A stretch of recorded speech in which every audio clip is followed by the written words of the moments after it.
So Amazon recently revealed their first look at Moiraine, and it lasted a whole 6 seconds. You're killing me, Smalls. You're killing me. 6 seconds of Rosamund? That's all I get? Damn. All right, well, let's get into this.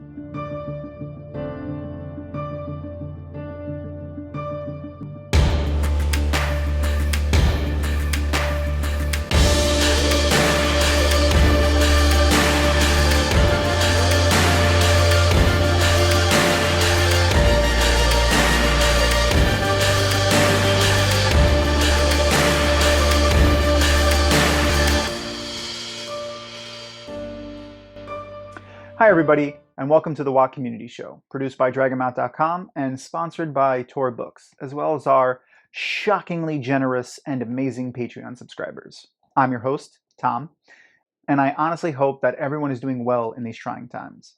On a serious note, before I get to today's topic, I feel that I would be remiss if I didn't take this opportunity to use our platform to say that all of our hearts here go out to the Asian communities all across the world that are being affected by the current rhetoric and hate speech that's plaguing social media and, sadly, even some news outlets.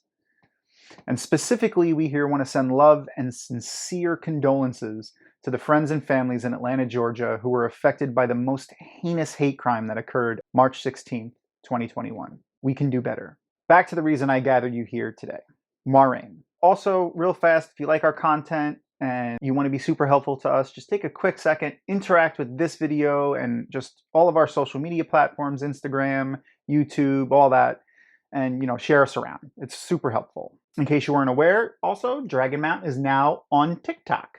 My girl and fellow co-host Kitty has started doing the TikToks. She's talking. TikToking? Well, whatever it is, it's fantastic. I love it. I think you might too. Send her some love over there. So now that Amazon has settled on a monthly cadence, revealing a fun asset for us to chew on over here, I think we could start getting excited every month. Now, whoever's in charge of these social media releases seems to be maybe hinting at wedding bells in our future, maybe? Not sure who though. But I say this because there's an interesting pattern in the last few WOT Wednesdays. First, we had something old in the form of Tam's sword, being left over from the Age of Legends, puts it in the vicinity of 3,000 years old, so pretty old. Second, we had something new, which this time was Thom's guitar. Now that's new to him and all of us because in the books he had a harp. Then we had something borrowed in the form of a certain ruby-hilted dagger, borrowed by Matt from Mordith, or Shadow Logoth. And now, something blue. Moiraine said I have the blue Aja specifically. So, could it be someone getting married? Because this is usually a thing that married, someone like a bride would do. She would wear something old, something new, something borrowed, something blue. Or, the end of that rhyme is something old, something borrowed, something blue, a sixpence in your shoe. So perhaps the next video will be the trio, or maybe even more if they've decided to change it, getting their Tarvalon marks from Moiraine. Well, anywho, you could check out our video coverage of all of those recent events down below. The fans had so much fun with the something borrowed reveal, though, that our pals over at the Dusty Wheel actually unblurred some parts of the script that were in part of that clip. And they might have learned some more secrets. So make sure you stop by with a visit with Innkeeper Matt to check that out. The links for that are below too. Amazon really is not prepared for the level of speculation and theorizing that comes from the hardcore Wheel of Time fan community. For evidence of that, just go look at any thread on theoryland.com. Seriously. Let's dive into the something blue from this last WOT Wednesday reveal. Do not underestimate the women in this tower. All right, I mean, it was awesome. A little short, but whatever. Now, I will say, her hair, on point. The voice, magnificent. Screen presence, actual chills. But I need to be honest with you all. I'd like my pants to remain unburned. So, in that vein, I was a little let down by this clip. Sorry. I said it. It was a little let down. Not with Rosamund or Moiraine. Any amount of Rosamund and any amount of Moiraine is just fantastic. But with the preamble for this trailer, I was hoping for more. And just, the show's been so long in the making, and it's been a while. I was just a little let down by this trailer. Sorry.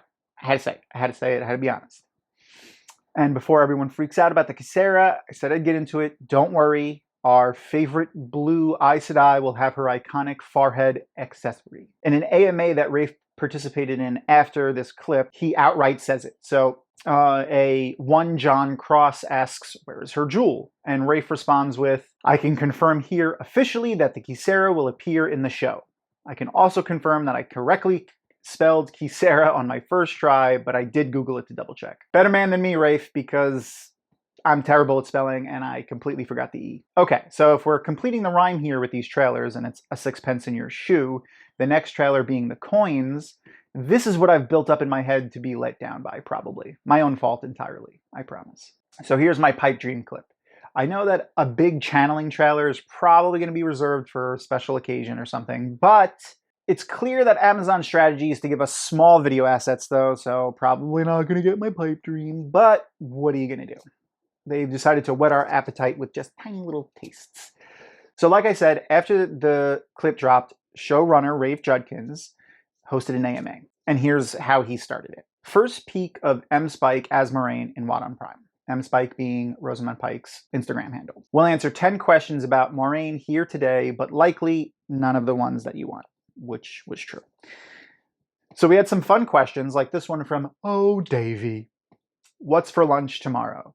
Rafe, being Rafe, answered in the most Rafe way possible. I try not to plan my lunch in advance. It's something that I'm quite serious about.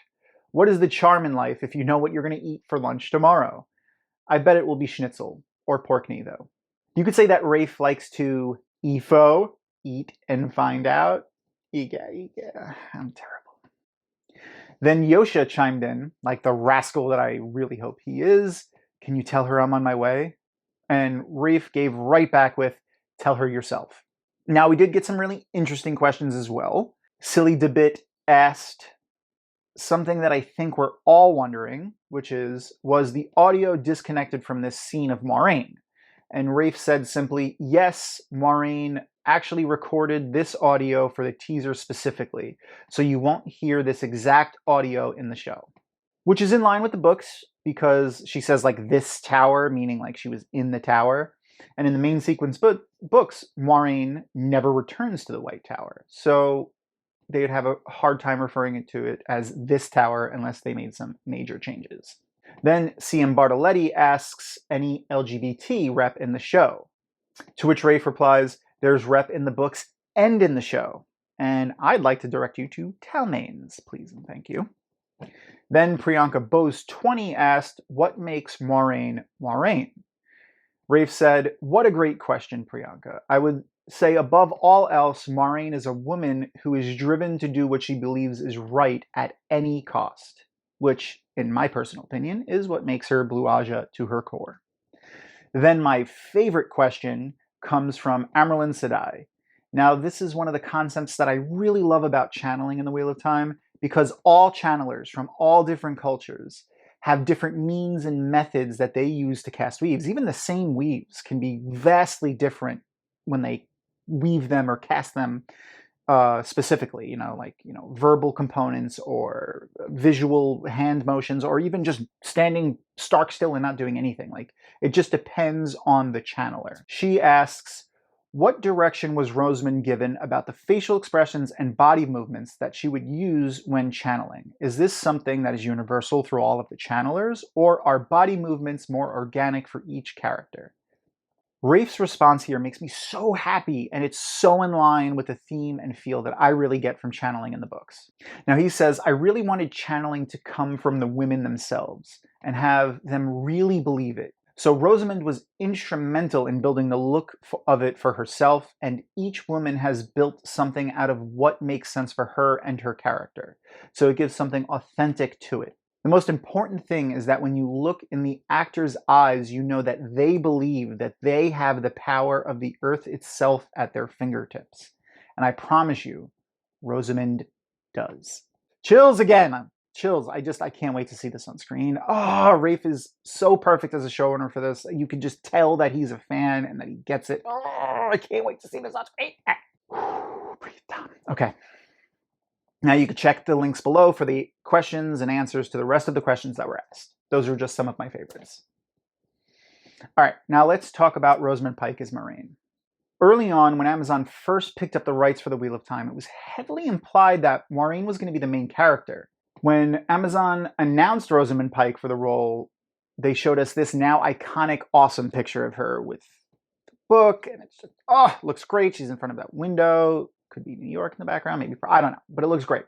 At the time that this absolutely beautiful photo of Rosamund was posted with book 1, Eye of the World, Rosamund at the time was most known for a role which was nominated for many awards. One of Amy Dunn in Gone Girl, which was a psychological thriller back in 2014, co-starring Ben Affleck.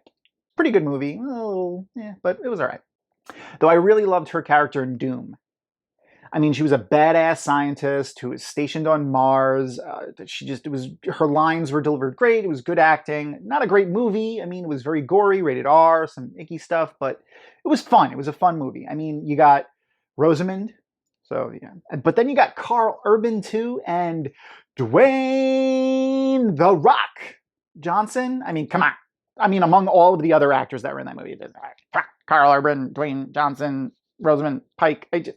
What's not to love about that? It was a fun movie. Bad, but fun. All right, that's all I have for you folks today. Let me know what you think down in the comments below. What questions would you have liked to have been answered during that AMA?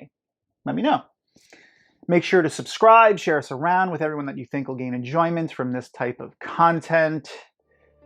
Peace. And that's our show. Thank you so much for watching all the way to the end. And as always, subscribe, give us a like, a thumbs up, leave us a positive comment. And if you have any friends that enjoy the Wheel of Time, send them over some of our links. I'm sure they'd love to see some new information. Also, a huge thank you to our sponsor, Tor Books, as well as our fantabulous Patreon community.